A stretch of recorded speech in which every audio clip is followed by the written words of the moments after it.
let's back to second part of this story. I hope you watched first part already. And how is it now, when you're there? We aren't ever there at night, but during the day we've heard scratching on the wall, really quiet whispering, and sometimes we still hear the window opening and closing, in broad fucking daylight. However, every time I look up from the street, the windows to 733 are open. Alice nodded. Well, for the record, I don't think you're in any danger. As much as it sucks, you guys are simply a casualty. You just need to stay out of room 733. I snorted. Are you kidding? I would never go in there. I believe that you believe that, but this thing, whatever it is, it's tricky, manipulative, a liar, and it's smarter than you. I'll try not to be offended by that. You shouldn't be. What do you think it is? Something very old and very evil. I regarded her skeptically and then let my eyes wander around the room. I hadn't really noticed the decor before, but to say Alice had an interest in the occult was an understatement. I can't see any situation where I would be compelled to enter that room. I know, but you have to be prepared that there may come a time when you have to make a decision about entering that room, because what you're dealing with, it's already killed 5 people. 5? I thought it was 3. Yeah, well, not everyone is inclined to do the level of research that I do. Let's see, there was Ellen Burnham in 1961. She jumped out the window. She was the very first. And then Tad Collinsworth in 1968, he jumped too. Marissa Grigg in 1975, she hung herself. Erin Murphy in 1979, she jumped. And then Eric Dostin in 1992, he hung himself. 5 suicides. How could the university still let people live in there? They don't, apparently. That's why it's a supply room. And back then, well, every few years, once everyone who would remember had graduated, the room would be reassigned. This was before the internet, and the incoming freshmen were clueless. But after that last one, Eric Dostin, they closed the entire north hall of the 7th floor and built more rooms onto the south hall.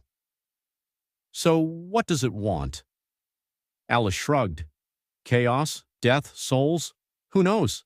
No one even knows what it is. Okay, so what do we know? We know that it's somehow bound to that room, though it seems to have minimal influence just outside of it. We know that everyone who ever died was alone at the time, and we know that it's a trickster. That's what we know. It wasn't enough. Why do you think they do it? I asked quietly. The victims. I nodded. All I know is what's rumored to be in the evidence files. All the suicides were found with pictures or writings that were considered unspeakable at the time. They contained horrible, evil things that would make you physically sick to read or see, they say. And these people, they drew them. They wrote that stuff? Yep, whatever is in that room drove them mad. That's fucking terrifying. Have you guys considered getting somebody to bless the room? Jesus. Well, you'll have a hard time getting him, but perhaps some other sort of holy person. No, I mean, Jesus, you're talking about an exorcism. Alice shrugged. Maybe. The rumor in the 70s was that this all started with a Ouija board game gone wrong in 1961. Really? That shit's made by Hasbro. Not in the 60s it wasn't. Anyway, it's just a rumor. The only person on campus who would know is Tom Moen, an admin. I've tried to talk to him before, but he refuses to see me. Did he go here in 1961? Yes, and he was staying in Riley. We need to talk to him. I need to know what the fuck is happening, or I won't be able to live the rest of my life as a well-adjusted person. I suppose we can try to chase him down on campus. Can we talk to him tomorrow? We can try. Mr. Moen wouldn't see us that day or the next. We tried to catch him on his lunch hour and then again while he was leaving work, but he got around us every time. It was soon clear that the old man was actively avoiding us. Lydia and I had seen little of each other since we'd continued to sleep in other dorms. I went back to our room twice a day, once in the morning and once in the afternoon. Usually the other room was silent, but that didn't make me feel better. I could always sense something on the other side of the wall, somehow watching me. It felt like the calm before the storm. The Thursday before Halloween, I came back to the dorm to shower in the evening much later than usual. I'd seen Lydia that afternoon and she'd informed me that she had enough clothes stored at Mike's to last until graduation, so I knew I'd be there alone. I showered down the hall in the safety of the bathrooms and then walked back to my room to change. I was supposed to meet Lon in half an hour to head out to a party, and I wanted to get out of here as quick as possible. Since the silence was unnerving me, I threw my iPod on the docking station and turned up AC/DC. I got dressed and then stood in front of the mirror to dry my hair. I flipped my head over and blow-dried upside down to try and give my hair some volume. When I flipped my head back up and shut off the blow-dryer, I immediately noticed the silence in the room. But that wasn't all I noticed. I wasn't in my dorm anymore. Behind me was reflected the dusty bed frames and large open windows of room 733. I spun around in a panic to find that I was actually standing in my own room. I looked back at the mirror to see that 733 still reflected there. A slight movement behind me was all it took to make me run. I grabbed my purse and phone and I fled from my room, slamming the door behind me. On the elevator ride down, I called Alice. "I can't do it anymore," I said when she picked up. "I can't go back in that room again. I can't ever go back." "What happened?" I told her. "Jesus, what do you want to do?" she asked. "I need to talk to someone who knows what the fuck is going on. Is Tom Moen the only person we know was here in 1961? The only one I know of. Maybe we can get him on his way in tomorrow morning. We'll just corner him and refuse to move until he tells us something.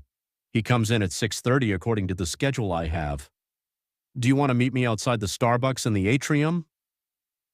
"Fuck yeah, I do. I have a class at 7:30, but I'll blow it off." "Okay, see you then." I wasn't usually much for parties, but I was glad I was going to one that night. As soon as we got there, I asked Lon to get me a drink. Since I wasn't usually much of a drinker, he gave me a raised eyebrow. I gave him a brief synopsis of what had happened earlier, hoping he wouldn't think I was crazy. Lon made me a scotch and coke. It was the first of many. Around midnight, I went to have a cigarette and checked my phone. I had a voicemail from Lydia left at 11:04 p.m. "Hey, Becca, listen, I just had a huge fucking fight with Mike. I guess his frat decided that for Halloween this year, all the new brothers have to spend the night in the suicide room, in our dorm. I can't fucking take it. He knows what's been going on with us and he still agreed to do this. He's now trying to convince me that Sigma Chi is behind all of the stuff going on in room 733 because they've been trying to drum up buzz for their Halloween deal. I can't." I hit end and threw my phone in my bag. No wonder Lydia was pissed. This was not good. Not good at all.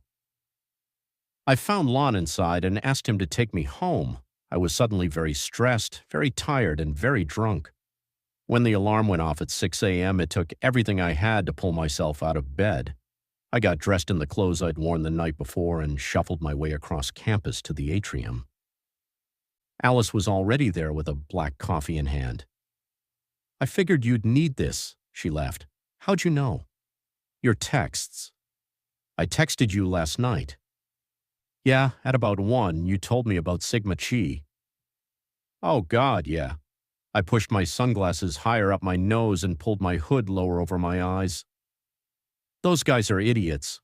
Remember how I told you that it's crafty? Well, what if the point of messing with you was to make 733 provocative, to seduce people into going inside? No one has been in that room for years. Can you imagine how hungry that thing is? Do you think they're really at risk?" I asked as I sat down on the steps to the admin building. "Yeah, in fact, the only thing they have going for them is that all those suicide victims were alone at the time of their deaths.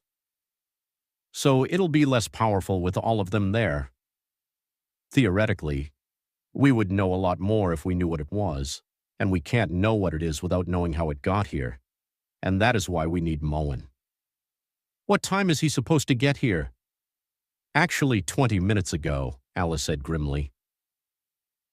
It was another half an hour before we resigned ourselves to the fact that Mr. Moen had snuck around us as usual. We went to the front office hoping to beg again for an appointment with him anyway. The woman at the admin desk regarded us coldly. Tom isn't coming in today, or any other day for that matter. He quit yesterday. Looks like you won't be harassing him anymore. We weren't harassing him, I said. We just desperately needed to talk to him. We still do, added Alice. Well, you won't get any of his personal information from me, she said snidely and walked away. What the fuck do we do now? I asked Alice. Without Tom Moen, there's nothing left to do. Alice, fuck, I can't go back into that room. Well, then I guess it's good your transfers came through. They did? Yep. I got the notice when I checked my work email this morning. You're going to Morton, and Lydia is going to Tinsley. Oh, thank God. I thought you'd be happy about that. I also convinced my boss not to assign anyone else to room 734, thank fuck. The only thing is you won't be able to move until Monday. I can last through the weekend, especially now the end is in sight. I have to tell Lydia. I opened my phone to pull up Lydia's number, but my attention was caught by the red 1 delay badge over the voicemail logo. I hit play. It was the rest of the message from last night. Even look at his dumb fucking face anymore, so I'm going to head home. Don't worry about me. I'll be okay. I'm drunk enough to sleep through any bullshit from next door. I'm just so fucking pissed off right now. I would honestly rather deal with dumb shit Beth than Michael, my parents must be siblings. Because I'm that fucking retarded Benson. Let's hang out tomorrow. Love ya. Join the conversation. God damn it. Alice gave me a questioning look.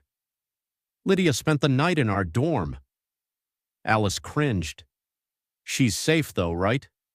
As long as she doesn't go into 733. Q. 29%. She won't. I thought of the always open large windows of the corner room. If nothing else, the mere thought of those would keep Lydia the hell out of that room. Good. Well, since we have nothing else to do you want to go look for theology books in the library? It's pretty much the only thing open right now. Sure, I shrugged. I didn't have another class until 10.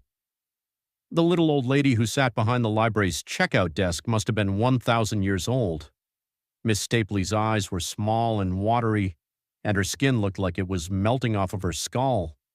Still, she was nice and knowledgeable, and she sent us in the right direction for books on demonology, though she gave us a curious look as she did. There wasn't much. We read everything we could, but it either wasn't relevant or wasn't in English. We returned to her desk 30 minutes later. Do you have anything on the occult? The occult? Ah. Her voice trailed off. Yes, I do. Over there to the left of the reference section. Okay, thanks. Sorry, I'm too hungover to use the Dewey Decimal System, I said. I don't think she likes the look of us, Alice whispered as we walked away. Our look or our subject matter? Probably neither. Within the hour, we were back up at her desk, having struck out again. We could tell she was getting annoyed as her eyes narrowed suspiciously at us as we approached. Sorry, do you know where we could find something on seances or Ouija boards or… Now listen, girls. Miss Stapley stood up from her desk and looked over her glasses at us. I really hope this is for class. It is, I said. It's not, Alice answered simultaneously. It's personal research.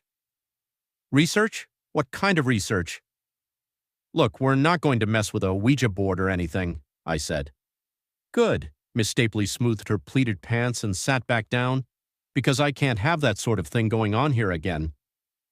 Again, Alice latched on. The older woman suddenly looked very uncomfortable and started fidgeting with a stack of books on her desk. We may have something on seances in… Miss Stapley, we're researching what happened in Riley in 1961. Alice interrupted. And also what's been happening there ever since. 29%. Well, it's no secret, is it? A student committed suicide in that room. Dreadful, but not unheard of on a university campus. 5 students, I corrected her. But you know that, right? Alice was suddenly talking very fast. Because you sound like you're well versed in this story. Please, tell us how this started and we might be able to end it. End it? Miss Stapley's voice became quieter but more concentrated. Don't be so arrogant, young lady. You can't end it. People have always died in that room and they always will. There is no end to it, so you'd best stay far away from it. But maybe if we knew how this all started, it started just as you think it did, but everyone that was involved is either very old or very dead by now. Just stay away from that room. Concentrate on your studies. I leaned over her desk. Well, I'd love to, but they assigned my friend and me to the room next door. Maybe you can forget about all the suicides, but we can't. It won't fucking let us. Young lady, I never forget. Miss Stapley's voice was even quieter now. My friend Ellen was the very first to be killed in that room. She was my very best friend, and not a night goes by that I don't imagine her wiggling out of that tiny window, standing upon the cold ledge in her bare feet, and jumping off the 7th floor of that building. Alice sighed. I'm really sorry. I didn't know. Yes, well, these are old wounds, my dear. Now, girls, I suggest you request a room reassignment immediately. No one should be living on the 7th floor of that building, and that's all I'm going to tell you about it. Alice sighed, but resigned herself to a nod. We wouldn't learn anything more here. Still, it was quite a breakthrough. At least we had some information now.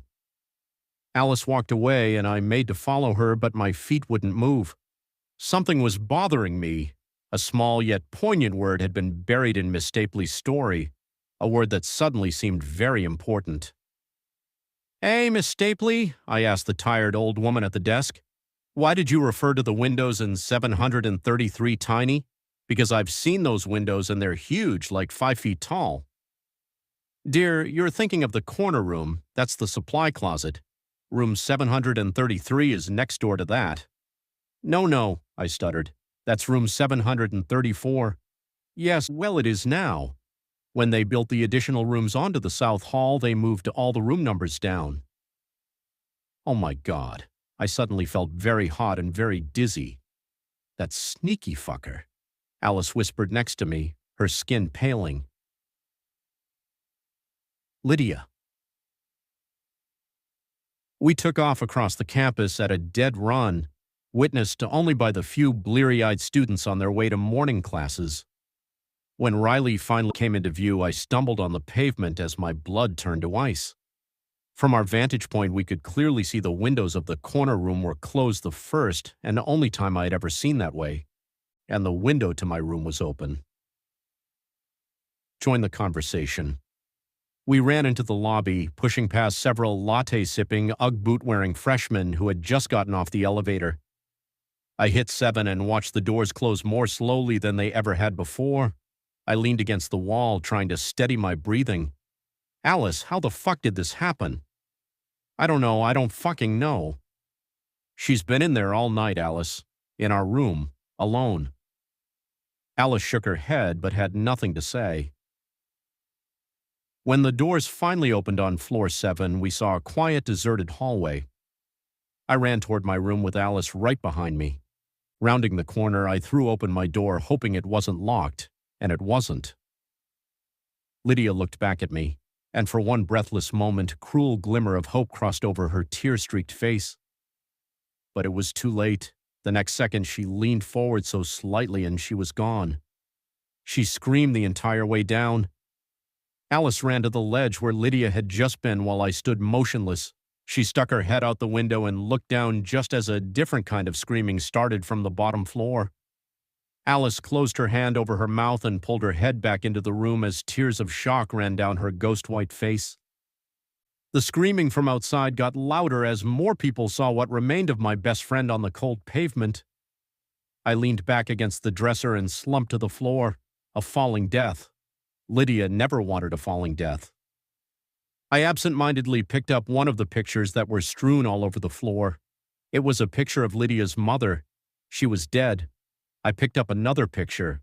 It was Lydia's baby sister. She was dead too. There were dozens of pictures just like it all over the floor. Lydia has been busy last night. As for the things depicted in them, I cannot tell you. Lydia was a talented artist, and I only saw a few before I got sick on the floor next to me. Alice was standing in the doorway yelling something down the hall. I don't know what she was saying because all I could hear was a high-pitched whine in the room. Suddenly, a piece of paper slid out from under the crack in the closet door and glided across the floor toward me. I picked it up and studied it for a moment. This was drawn by Lydia too, but it wasn't like the others. It was a picture of the closet from my exact vantage point. In the drawing, the door was cracked, and there was something looking back from the darkness. I put the paper down and studied the closet. The door was cracked open just like the picture. I squinted my eyes and tried to see inside. Just as I started to distinguish the defined lines of a long face looking back at me, Alice pulled me to my feet. "We need to get out of here," I thought I heard her say. I never went back into that room. My parents moved my things, and I spent the rest of the semester in an apartment off campus.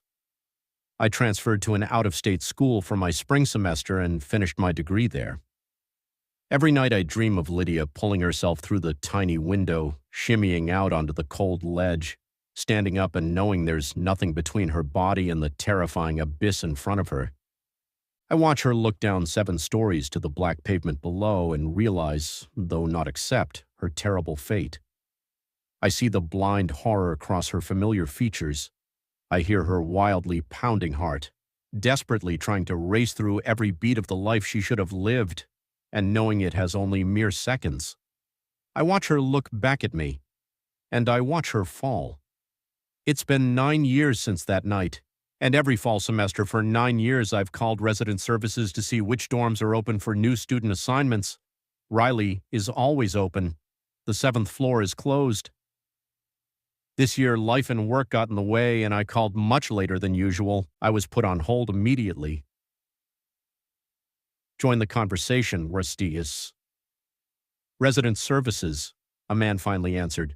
"Were you the one asking about open rooms in Riley?" "Yes, that's me." "We're entirely filled up and there's a waiting list for Riley. But as it happens, you actually have great timing. I make no promises, but we may be able to get you in. We just got approval this morning." "Approval for what?" I said slowly. "We're opening up the 7th floor." Join the conversation. "Room 733 is open," the operator said, her tone eerily calm. "Would you like to confirm your assignment?" My heart stopped. The doorbell rang. I didn't move. I couldn't. I slowly turned to face the door, the unmistakable sound of footsteps coming from the other side. And then, a whisper, cold and familiar, echoed through the room. "Let me in."